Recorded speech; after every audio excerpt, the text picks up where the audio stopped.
I will call to order the Ottawa City Commission meeting for Wednesday, March 26th, 2025.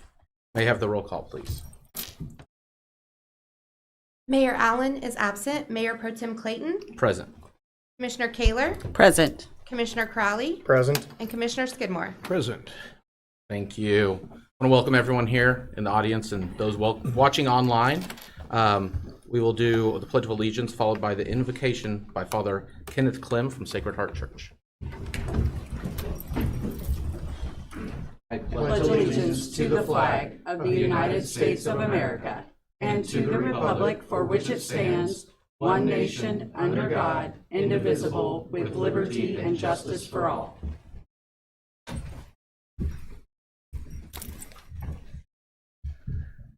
In the Father, and the Son, and the Holy Spirit. Amen. Heavenly Father, we thank you for the gift of this afternoon, of this evening. We ask that you would send down your Holy Spirit upon all of your servants gathered here in your name. We ask for your blessing and your protection, that you would strengthen all of our elected and appointed officials to give them that grace to govern your people. We pray that indeed that we have that wisdom and that strength to care for those that you have placed under our care. We pray this like all things. In the name of your beloved Son, our Lord Jesus Christ. Amen. Thank you, Father. That will move us on to public comments. We have none registered. Okay, we will skip item 7 on the agenda, appointments, proclamations, recognitions, nominations, and public hearings, as there are none. Item 8, consent agenda. We have the minutes from our March 19th, 2025 meeting and our agenda approval. Motion to approve. Second. A motion and a second. All in favor? Aye. All opposed? Motion carries. That'll move us on to item 9, declaration. At this time, I'd like to give the commissioners a chance to declare any conflict or communication they've had that might influence their ability to consider today's issues impartially. Hearing none, we will move on. Item 10, unfinished business. We have none to come before the commission. Item 11, new business. Item A, update on golf course activities. General Manager Mylar will provide an update on golf course activities.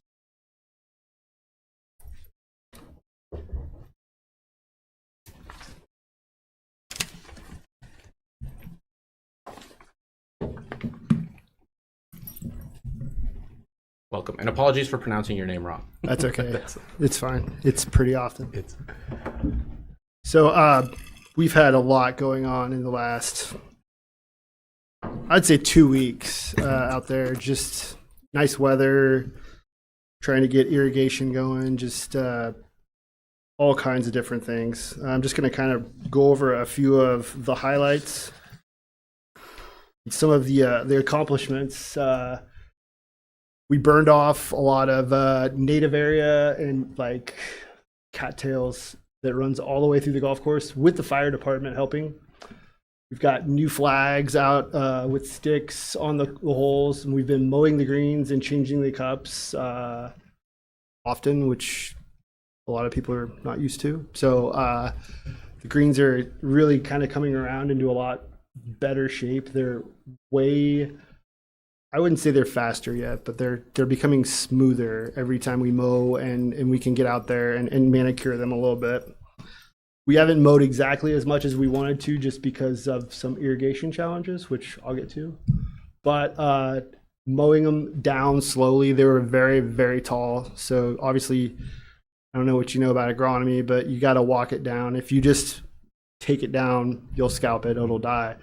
So I think right now we're just, it'd be like 0.19 is what we're mowing at right now, and hopefully we'll get to like 0.15, which will be kind of a different world, at least for the golf grass that's seen here for a while.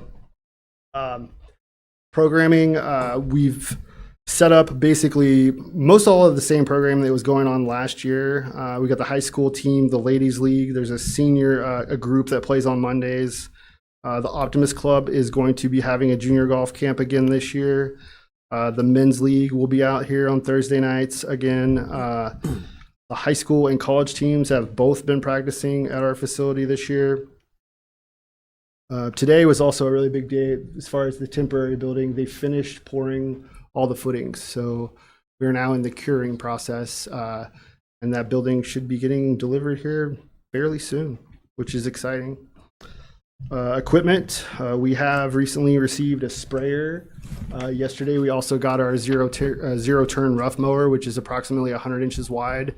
Basically, that's what's going to mow all of the rough in the entire golf course, pretty much. We also got diesel fuel today, so we can actually operate it. So that's exciting. I'm going to get to... So yeah, I was talking about irrigation. I don't know if you've ever remodeled a house, but usually if you remodel a house, they'll go up, way up, if you want something done in a wall, because they never know what's behind the wall. So you have to think about that, right? So this is kind of like how we're doing it right now. We open up the ground and we're like, wow, I've never seen that. And from there we work and we try to construct, to the best of our ability, what we can do to make it operate as efficiently as possible with what we have. Off to the right here, I don't know if you can see that, but this was a leak over here that was basically a valve that was busted. And instead of repairing the valve that connects to all of the sprinklers on the green, they just put a water faucet there. So they literally were watering the greens with a hose, which is not very efficient. So we have repaired that since then, and that green is now operating. Tomorrow, we're going to replace 2 of the heads on it, and it will water itself really with no issue. As far as the rest of the irrigation, we've fixed probably, I'd say, 6 or 7 major leaks, and I expect there to be more, because every time we fire up that pump, it pressurizes and it challenges every weak part of the pipe there is. So we may not ever be able to leave this system fully pressurized on all the time, which like a lot of golf courses would want to do, where you just walk over, turn on a valve, and you water. We pretty much have to shut our pump down because the system itself probably can't handle that pressure all the time. As far as watering, we've got water to every green, which was not something we had when we started, and we're slowly figuring out the tee boxes. So that's exciting.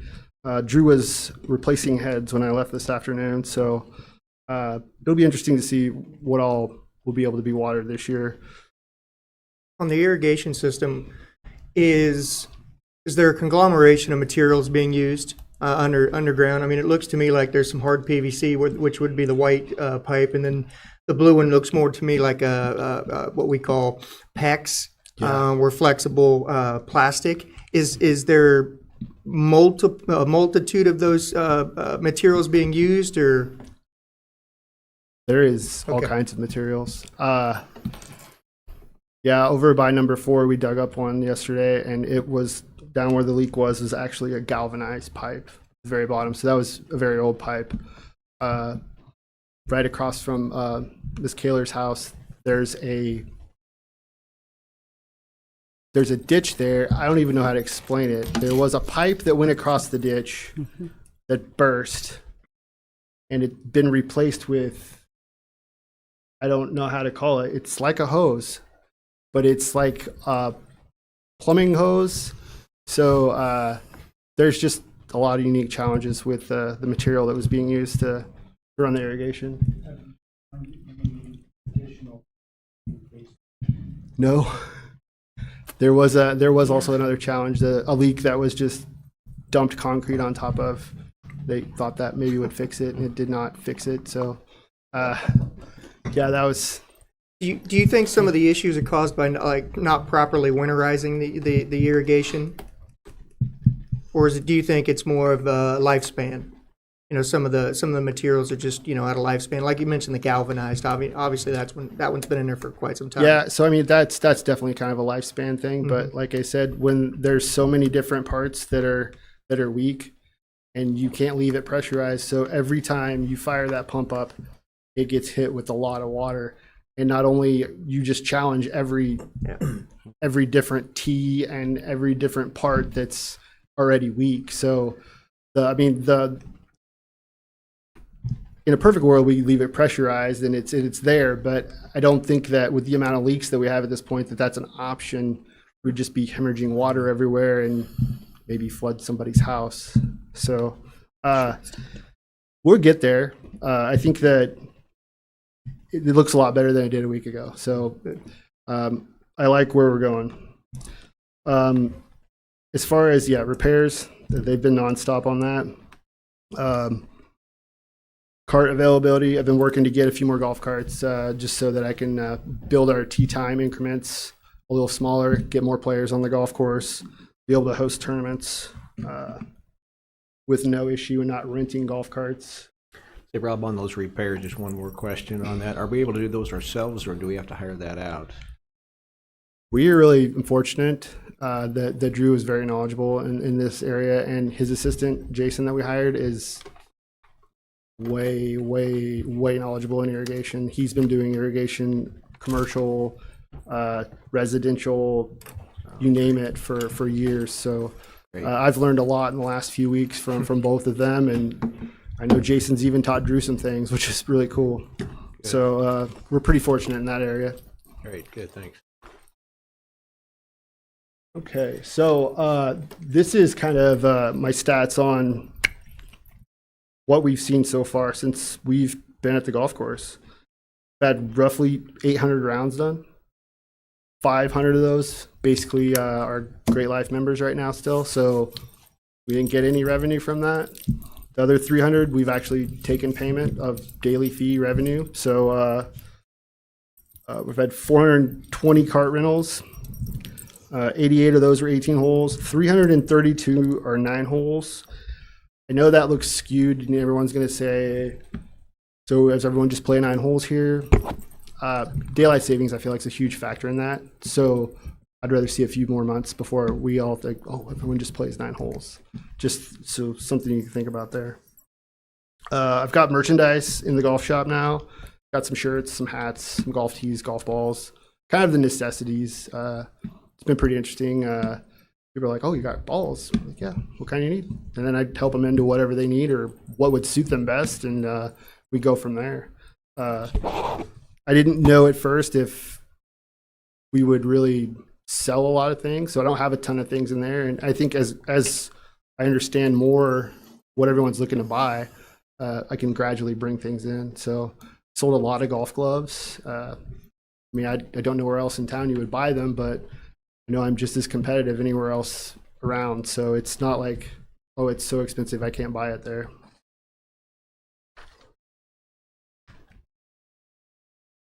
So through the 31st, the Great Life memberships are honored. Our annual passes are on sale right now, and they will go in effect on April 1st, along with our new golf course rules and just our storage, golf cart storage. So once that happens, we'll be fully operational, taking money from everybody that walks in, or everyone will have been paying us at some point. We do have 38 spaces available for cart storage, which is essentially one side of the cart barn. The other side is basically going to be where we keep our golf carts so that they're not sitting out in the weather and getting dusty and hailed on and all those kinds of things, which will help preserve them for a lot longer.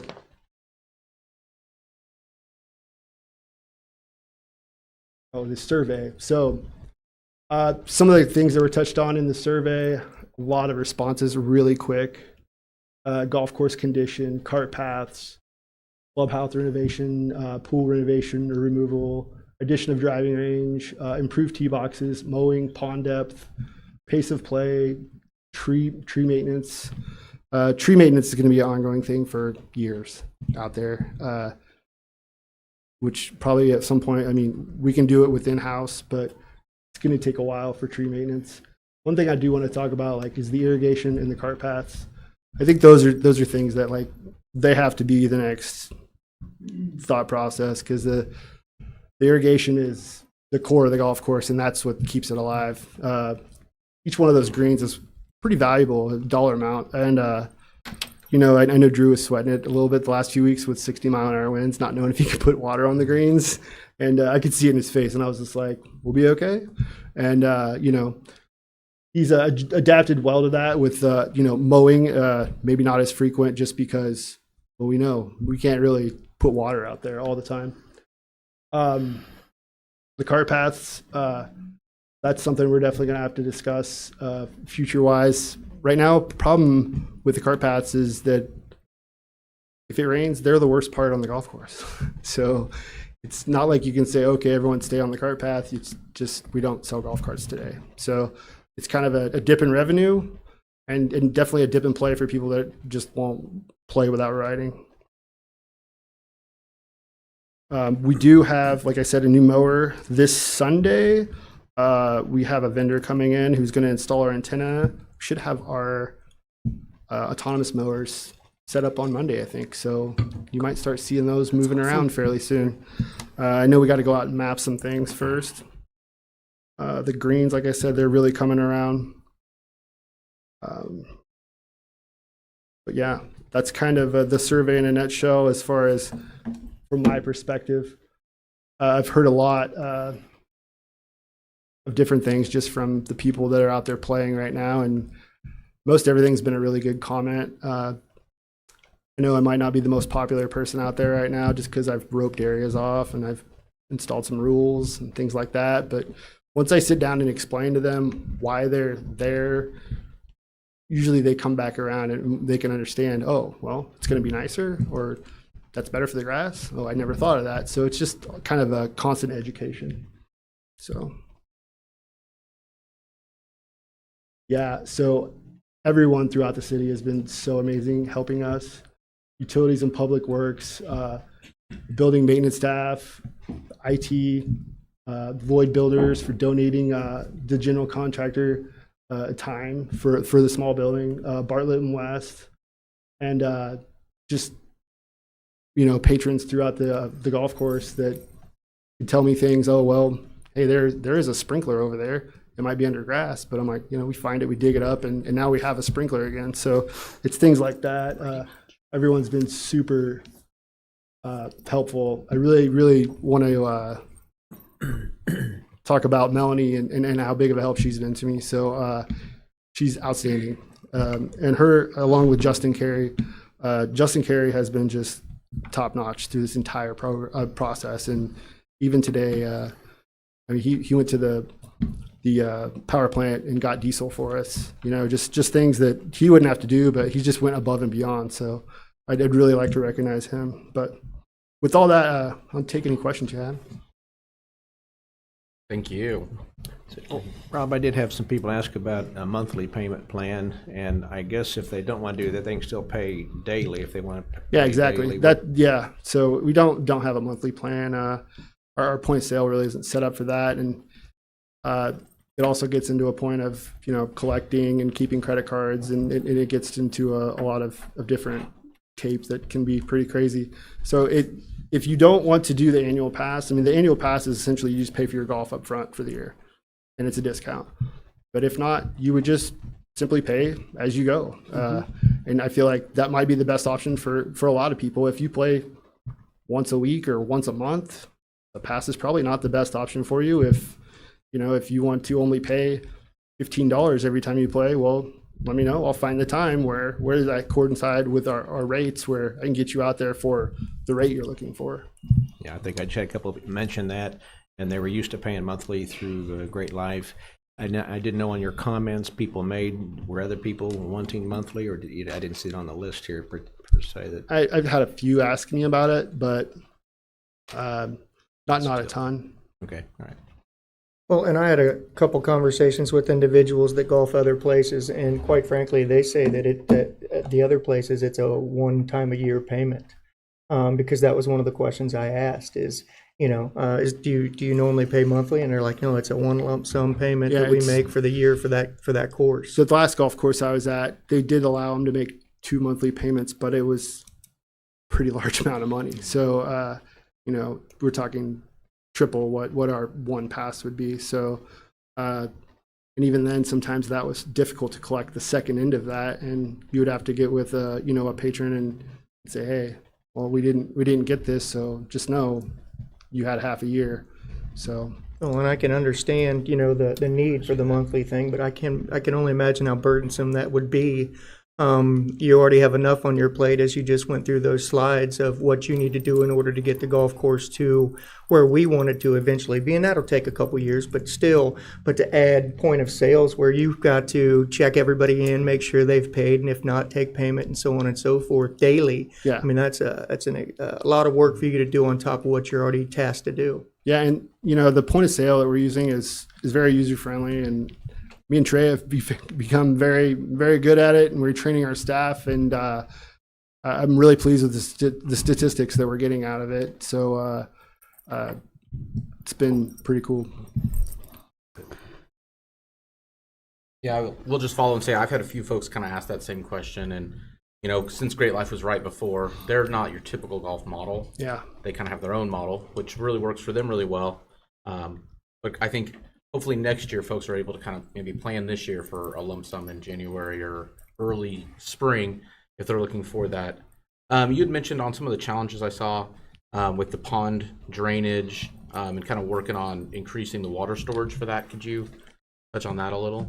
Yeah, we were out the other day and we had the engineer, I don't remember his name, unfortunately, I apologize, but me and him and Melanie, we went around and he gave us some recommendations, and he has written those up, and we're going to take those into consideration as far as maybe, modifying the dam a little bit, definitely digging the pond out, possibly adding a small pond in front of the number 9 to catch more silt. On the very north side of the golf course, we have a lot of water that's just holding there from those duplexes and stuff that were built before. It just drains right there. So maybe regrading that area into a ditch to where it drains down into our pond more efficiently. So there was a lot of ideas that were really neat that were discussed. Awesome. Thank you. Melanie, when we first discussed the purchase of the golf course, I know we applied for a grant. Did that grant, I believe, and I could be wrong, that grant could have, and I don't know if it's been utilized or not, but could that grant was, I know, initially talked about not just purchase, but possibly cart path usage also? So the initial grant was for acquisition only, Okay. and we did not actually receive it because of the timing of the purchase and the way that the National Park System approves those grant applications. And the timing was such a long stretch of time on their approval side of things that we weren't able to use it towards our timeline for acquisition. But they do accept those applications annually, late summer, early fallish timeframe, and so we can apply for those grants again as we have some of these plans for the improvements go into place. So that is something that's on our radar that we'll want to work towards. And I think the very first step is identifying all of these things that he's mentioned. We know that they're existing. We need to get some cost estimates, but also prioritize what's the very first thing that needs to happen, and then find those funding streams for that, and then move beyond there. Thank you. Is the golf course offering golf lessons for individuals who maybe weren't Great Life members before, but now want to just try it? I gave a golf lesson on Sunday for the very first time in Ottawa, Kansas. So, Okay. yes, just shoot me a note. Trey will be teaching soon. He's starting his apprenticeship in the PGA of America. So once he passes through the first level, I'll allow him to teach as well. So that will definitely be an option. Rob, have you had conversations on your first slide? You had the programs that were coming up, and ladies' night and so on and so forth. Have you had conversations with those individuals to discuss, what their future is going to look like there? Yeah. And the only reason I ask is because men's league. I know there was some concern about them. I know they hadn't started yet. They were probably about a month or so out anyway. But there was some discussions among some of those about cost and could they still afford to do it and so on and so forth. So just I making could sure. definitely haven't discussed that cost, but at that point it would just be like a 9-hole green fee if you don't have an annual. I mean, if you have an annual pass, whatever the men's league's charging you that night for whatever prize is all you would pay. But I sat down with Dr. Hyatt, who's ran it the last few years, and he said he wanted to run it again, and so I had told him if he needed help, I'd let him. I'd show him my software. I'd do whatever he'd like, but seems like he has a pretty good system going. Appreciate that. Thank you. Yeah. Any other questions?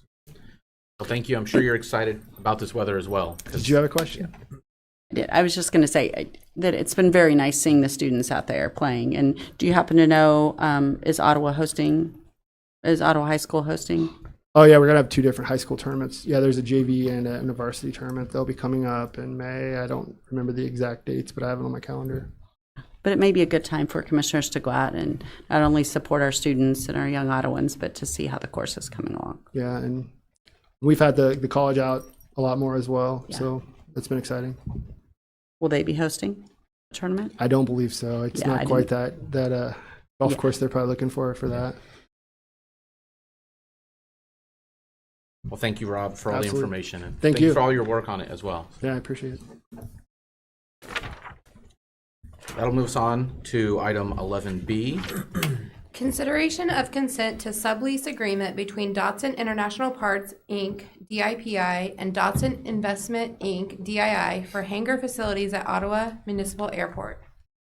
Thank you, commissioners, for your time this afternoon, and thank you to everyone who's put their time and dedication into improving the golf course. It's been a true collaborative effort amongst city staff, and it's really nice to see, and excited for the potential that is there in what we have, because I think it'll be a gem for the community when we get through the initial growing pains.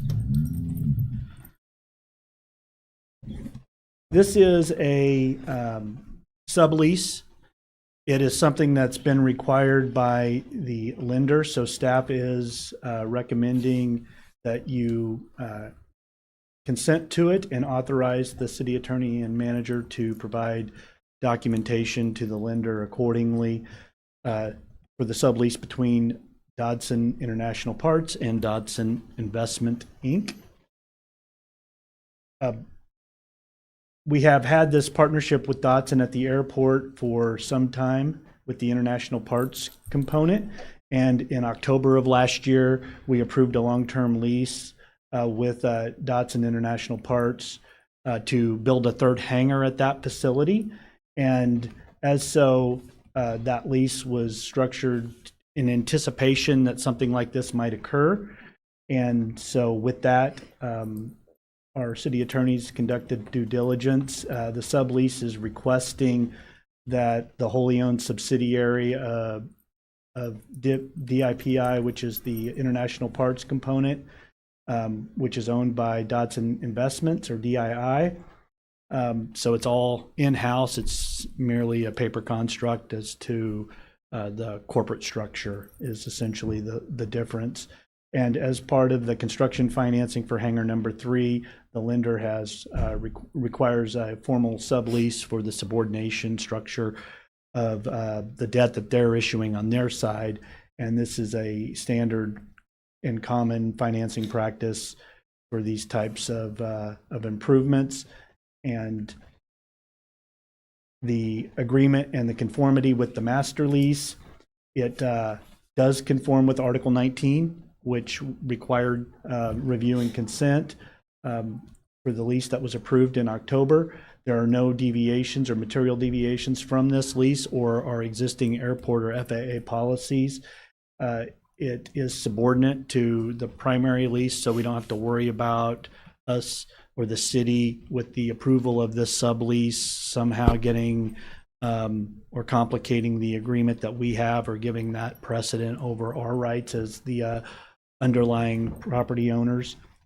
And there's no change to the sublessor, or in this case, Dodson International Parts or Dodson Investments, to their obligations, and it meets the lending requirements for the communications that they've had with the owners and with city staff, primarily through the city attorney.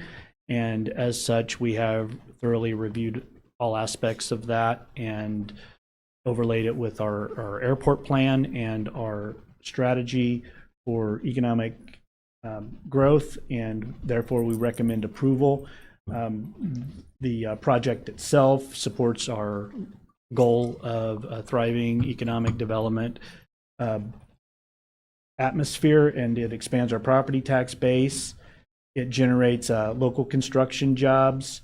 It supports the skilled trades, not only for the construction phase, but creates and retains existing aviation technology jobs, and it promotes obviously the long-term commercial growth for parts storage and service, which has been a long member of our community and the airport operations out there. And with that, it obviously helps enhance our airport as a hub for business aviation activity. And we obviously hope to attract more of that in the near future. And it also provides indirect economic stimulus by increasing the demand for fuel services, the hospitality industry with our hotels, when the construction phase, if folks are brought in, as well as folks that fly in to utilize those facilities in our area. The legal considerations, the city attorney's been intimately involved in this and approves as to form, and he has conformed compliance with both the local and state, as well as the Article 19 and all components of our master lease. And again, we have verified as of March 19th, the letter that verifying the requirements. Therefore, it is recommended that you authorize the city attorney and manager to provide written documentation of your consent to the sublease agreement between Dodson International Parts and Dodson Investments Incorporated in accordance with the materials presented.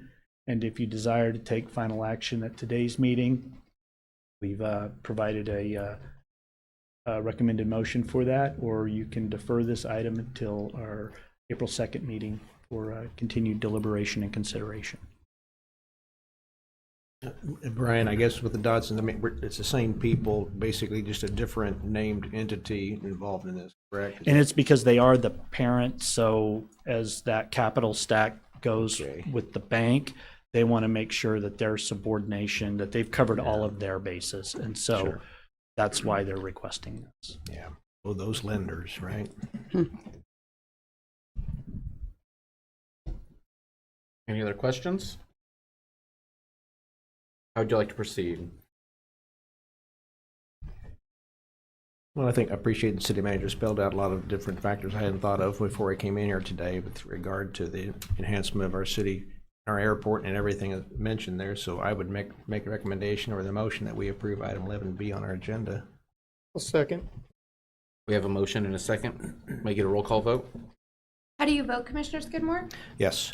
Commissioner Kaler? Yes. Commissioner Crowley? Yes. Mayor Allen is absent. Mayor Pro Tem Clayton? Yes. Motion passes. That'll move us on to item 11C on the agenda. Request for authorization to proceed with the 2025 tornado siren upgrades. Consider a request to address the essential need for modernization the city's tornado siren system, ensuring enhanced reliability and integration with Franklin County's emergency management system. This recommended action is to approve the funding for the 2025 tornado siren upgrades and authorize staff to proceed with the purchase and implementation of the upgrades. And this item is being brought forward by our utilities department and Director Sneathen, who's unable to attend today as he is getting his continuing education credits at the water conference in Wichita. And we're seeking approval of funding to modernize our warning system and to also expand its capabilities. And I'd like to thank our Director of Emergency Management, Tom Winters, who's also in attendance and can answer some of the more technical questions regarding the technology and the details that you may have.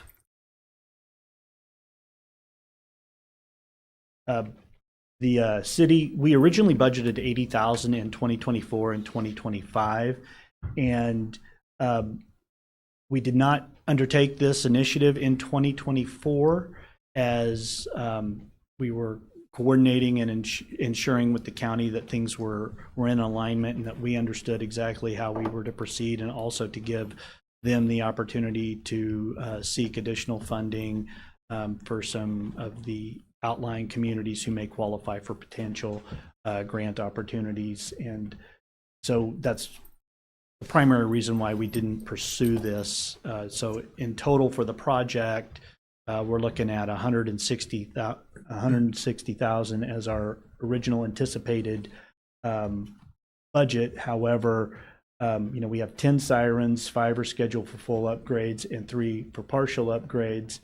And we'll have dual capability for both the radio frequency and cellular technology. And and other emergency personnel will have that ability to have our remote monitoring to not only activate those sirens, but to then also be able to determine whether or not they have been activated and to communicate back and forth. So if you have questions on that type of technology, I know Director Winters will be able to answer those for you. And here's some pictures of our cellular capabilities that would be added to those cabinets at the Siren locations, as well as the two-way digital controller that would allow for those acknowledgments and subsequent ancillary communications functions of the system itself.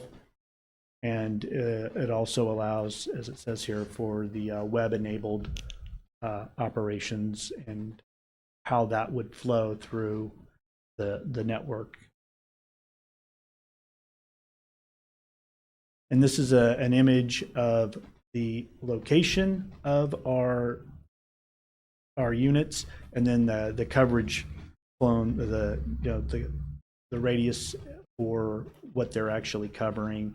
And so the really good thing is where we have most of our population for density, there's significant overlap, and that's what we like to see. And I think it's important too that when we talk about emergency sirens, that we remind our neighbors that emergency sirens are,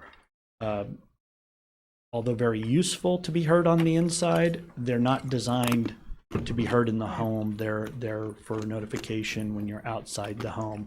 But when we have these types of overlaps, it does allow for an increased potential for interior notifications as well. But we always recommend that individuals get a weather radio and also have another means of communication so that they can get updates as needed. And then here's just kind of the status and location and our most recent checks on that infrastructure hardware. And again, we budgeted $160,000 for this total project. It ends up coming in under that at $122,926.35. So in the end, we're still having a net savings. We are utilizing the budgeted line item, and for that additional $42,926.35 that wasn't anticipated in the 2025 year, we have ample expenditure authority within the budget, and we would exercise the undesignated stability outlay to offset that $42,000 to ensure that we're not needing to have any offset to our operational or anticipated capital cost for this. If that's what we want to do, so that way we're not needing to delay or defer any other significant improvements that we would need. And again, because it is planned, these things have already been integrated into not only our capital plan and our operating budgets, but also the rate structures that are already in effect.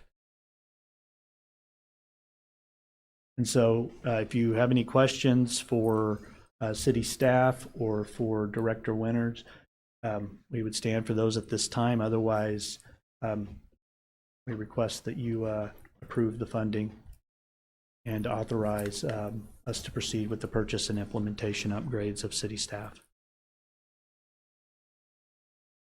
Question for you, maybe Director Landis. Of the $80,000 from 2024, was that at the end of the year, since we didn't use it, moved to the stability outlay? So it wouldn't have moved to that expense line item, but it does roll up into your beginning fund balance for the year. And so because that undesignated stability outlay line is intended as your unanticipated or capital expenditures that might be needed throughout the upcoming year, essentially you're rolling the fund balance. If you use that, what's in that expenditure line, it'll flow through, roll up to fund balance. So the way that a utility fund works is it never goes away. It's just, the question is really, do you have the expenditure authority?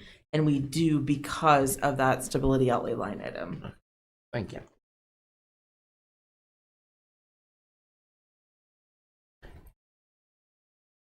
Any other questions? Can we go back to that map to see where the coverage? Yeah. So this new one's going the farther south one. Is that correct? Yeah, that's our 10th one, Okay. covering US 59 and proximity. Okay, I see. Because I guess right now, like where the Loves is, that's just barely on the perimeter of that one. The currently in Would be our place. Unit 8. Yes, sir. Okay, so this will cover the Loves. I'm just thinking if it's a long time before industrial park is developed, we just don't know. I mean, we think it'll be developed soon, but at least this new one would be in place ready for that, and also to cover the Loves, that area right there. I guess there's a truck sales place there as well.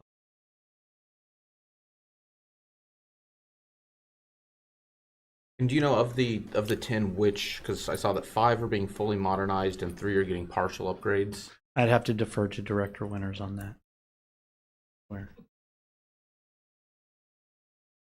And that may be a Director Sneathen question. Yeah. And it's for him, depending on the age of the siren, when it was actually installed or not, is whether or not the hardware is already in place for it to be able to make that two-way communication.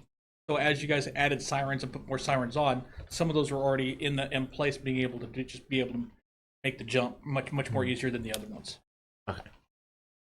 Thank you. And can you, while you're up here, we're talking tornadoes, can you, just from your perspective, how long typically do tornado sirens give folks advanced warning? So that actually comes from me for the most part, because I'm the one with my fingers on the trigger. And what I normally look at is there's a bunch of factors that go into place there, and I'm already looking at 75 highway. I've gotten in trouble for giving people 30 minutes of warning. I gave them too much warning, and it's fine for giving me too much warning. I'll take that heat all day long. But normally I'm looking at 75 highway as my line for when I'm looking at stuff. If I have a severe thunderstorm warning and a tornado watch, I'm putting out spotters, and that's what we're watching for. I'm always in constant contact with the National Weather Service, and us in concert with the National Weather Service and our news media partners kind of have a back channel thing that we all talk on. We kind of figure out, so the National Weather Service will be able to look at the radar and be able to tell us, hey, what do you see? We're seeing something spin up there. I normally have spotters in the area, or I'll be in the area, and I can be able to tell them, yeah, this is good, or this is not good. And they'll issue warnings based on that. When we get the warning is when we push the button. So my goal is to try to give you as much advanced warning as possible. I always tell people that I was like, your hair on the back of your neck shouldn't go up on the first time, because they're already all automatically designed to run 2 minutes. Sirens are designed to run 2 minutes before they turn off automatically. I was like, it's the second time I hit them. I was like, if they go for 2 minutes and then a couple minutes go by and then I hit them again, that's when you should be, that hair on the back of your neck should go up. That's when you should be getting inside. That's when you should be seeking information to find out what's actually going on. Along with it, is there an all clear signal? We do not have an all clear. Okay. The all clear should be, you should be in your house watching TV, watching your news sources to be able to say when that's going to be all clear. Good. And the spotters, how many do we have? And I use all the rural fire departments. Okay. They're volunteers basically, so we thank them for their. Yep. They're basically risking their lives to save ours. So we actually have, appreciate that. I have a spotter map, and we put them out in certain locations, so we already know which locations are at. I run radar as well, so every now and again, if you watch my Facebook page, I'll post that radar picture up. But you'll see, and I'll be watching for everybody to figure out, if my spotter's in a bad location, you need to bug out, or you need to go somewhere else because it's looking bad for you. For the most part, we've been real successful with this for as long as I've been here. Again, I think the only time that we really ran the sirens was we gave about 30 minutes advance warning and tripped them about 3 times, and people got mad. But I was like, it picked up and stuff like that. And I was like, nothing happened. That's good. I'm not a big fan of overwarning anybody. I do not want to warn people unless I believe something's truly going to be bad and something's going to happen. Because if I overwarn, then people are not going to pay any attention to it and do whatever they want. So I take that real serious of when I hit that button, that I want people to take cover. We do want to thank those people for doing that for us, so pass that on to them. Thank you. Yep. And I will say, I think I read on the NOAA website as I was kind of looking into this, that's 97% of F3s and above have a 16-minute warning. And so just to you and people in your line of work, that's a testament to the amount of lives that are potentially saved by having that alert system available for folks. So. And more to what we're going to on a system is a two-way siren is important. And the reason why it's important is because if I hit the button and I get report backs, they're all activated, then we're good, right? It's the ones that don't get activated that I'm worried about. The real important part of this system is the fact that if I know it's going to be a bad day, if we know it's going to be a bad day, and instead of waiting for, if you guys don't know, every Monday at noon is our tornado test day, right? But this has new functionality that I can do a silent test. So it'll actually go through, it'll test all the equipment and actually spin the siren without actually turning it on. It'll do what they call a growler test. And I can get that report back right away that day. So if I know that there's a siren that's in trouble, I can notify law enforcement and fire departments in those areas that say, hey, if we have to sound sirens, you guys are going to be driving up and down the streets with your sirens and loudspeakers telling, hey, take cover, we got something coming on. So it's just an enhancement to what we already have. Right now, I call it the hope and prayer system. We push it and hope and pray it goes off, and I only know about that it didn't go off about the next Monday or something like that. They said, well, it didn't go off in that storm, and then Monday it didn't go off, and I think it's been about 2 months since we've heard that siren, and I'm like, well. So this will actually give us that functionality to be able to see that. It'll email out people when the sirens go off. So there's a lot of functionality to it that we just currently don't have. So are you saying that no more Monday at noon testing? No, we'll still have that. Okay. I need it for lunchtime. Well, I was going to say, Well, That's when I know something it's I've grown up yeah. with, so I'm just accustomed Depending to on it. So. depending on the location of the county that you live, you have a noon whistle and you have a 6 o'clock whistle too. So in Williamsburg, they have a 6 o'clock whistle. Lunch and dinner. That's perfect. At the 6 o'clock. Thank you. Any other questions? How would we like to proceed? Mr. Mayor Pro Tem, Yes, Commissioner. I would recommend approving the funding for the 2025 tornado siren upgrades and authorizing our city manager, Silcott, to proceed with the purchase and implementation of the upgrades. We have a motion. Do we have a second? I'll second that. May I get a roll call vote, please? How do you vote, Commissioner Crowley? Yes. Commissioner Skidmore? Yes. Commissioner Kaler? Yes. Mayor Pro Tem Allen is gone, or Mayor Allen is absent. Mayor Pro Tem Clayton? Yes. Motion passes. Thank you. That will bring us to item 12, comments by our city manager. Commissioners, as you know, you may have seen on social media that we're asking for input on our capital improvement program and for folks to submit ideas. And even if we're not able to implement the considerations, we do collect them, aggregate them, and also look for some commonality themes so that we can help put that to use. And that can be found on our website at ottawaks.gov/CIP. Along with that, a lot of times we get a lot of feedback that we really don't want to hear, some of the things that are said. But I was reading through the comments, and there are a lot of good suggestions from our citizens. So I do want to say, first of all, to IT and to staff, thank you for putting that out there. And then also to the citizens that have, responded. Thank you for your responses. And a lot of those responses that they have, we've already had internal discussions about. So it's all out there. So thank you guys for doing that. And thank you to those of you that have responded. We get some upcoming OMA events, including the Jeremy McCombs Honky Tonk concert at the OMA on April 5th. We have our citywide cleanup Friday and Saturday, April 4th and 5th as well. And so we'll have those dumpsters available at 8 a.m. to 3 p.m. during that window at the recycling center there at Franklin County off of Elm Street. Across from City Hall here in the parking lot.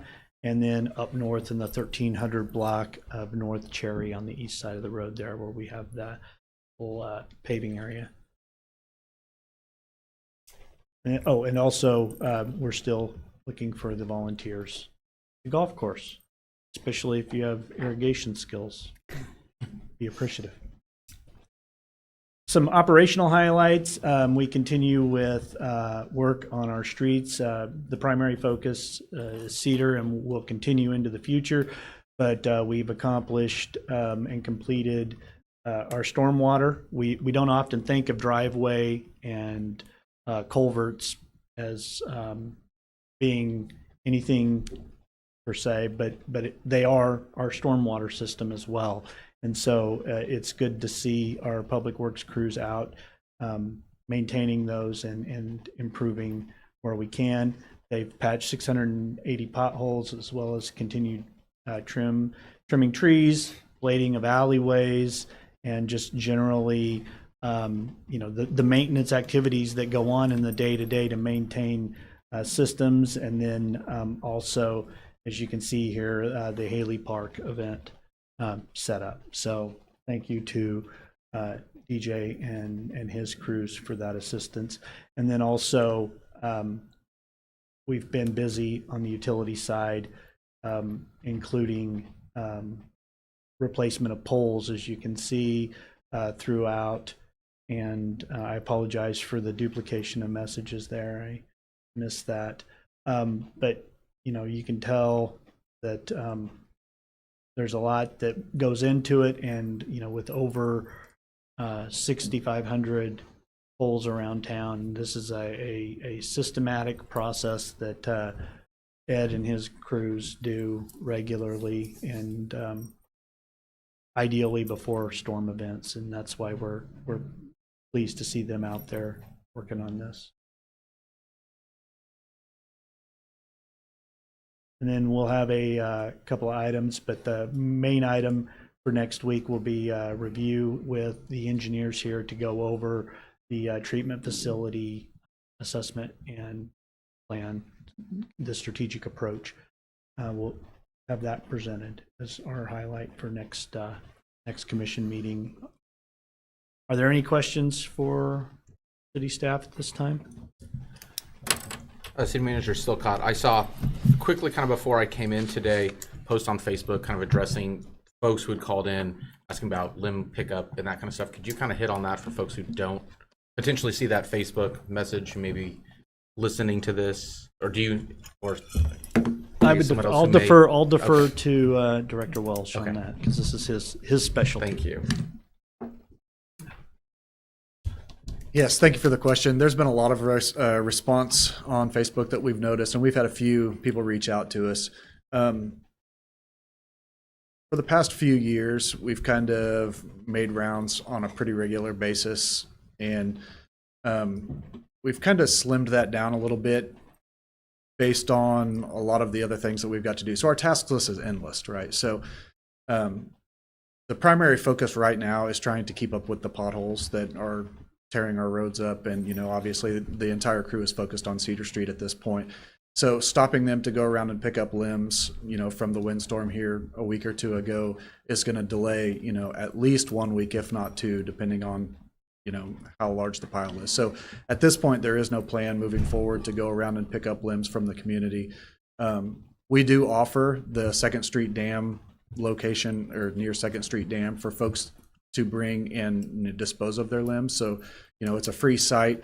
I understand that not everybody has a pickup or a trailer, which is unfortunate, but we do offer that free site for anybody who, has the capability to bring over to there.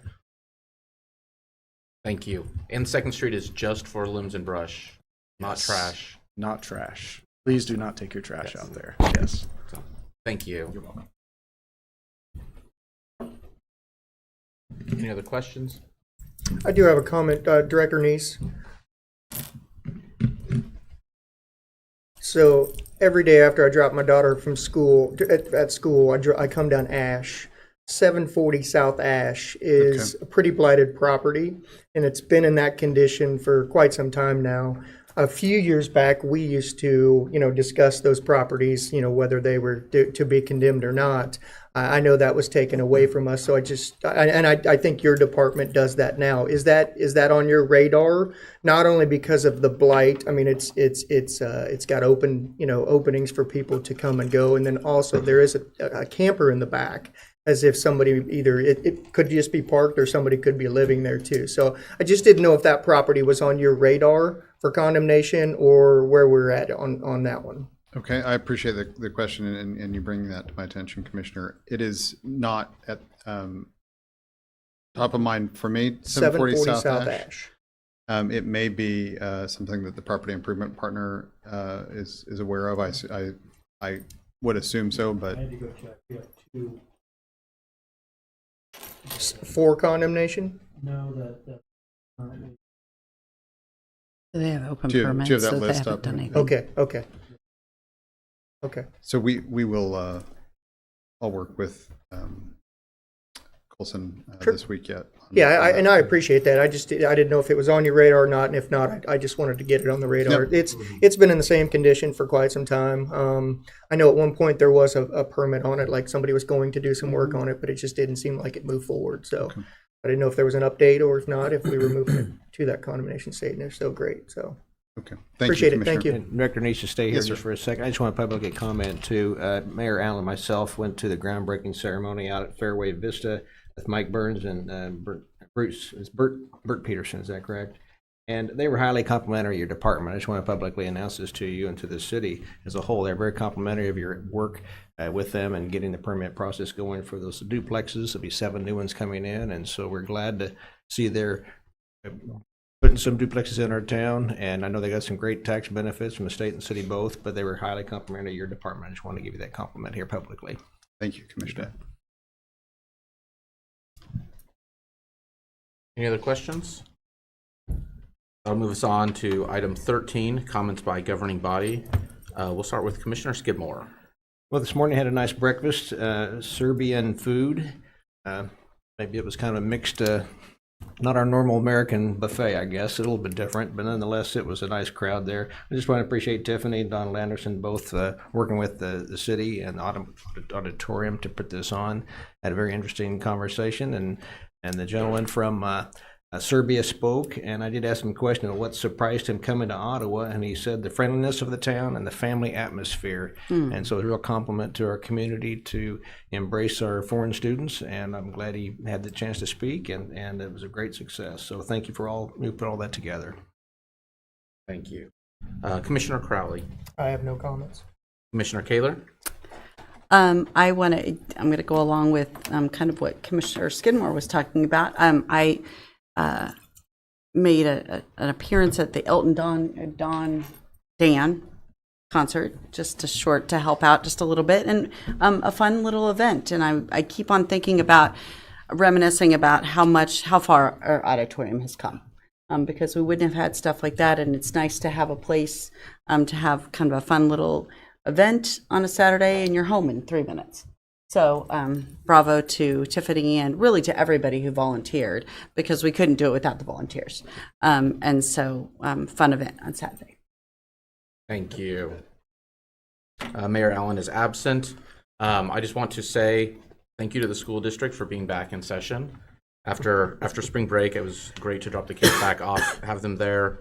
And this weather's been great, enjoying being outside. And I'm sure our golf course crew would mirror that as well. So just wanted to say that we're optimistic for the course to start looking a little better as we get some rain. No tornadoes, just some rain. Other than that, I have no other comments. That'll move us on to item 14, announcements. April 2nd, 2025, we have our regular scheduled commission meeting at 7 p.m. in City Hall.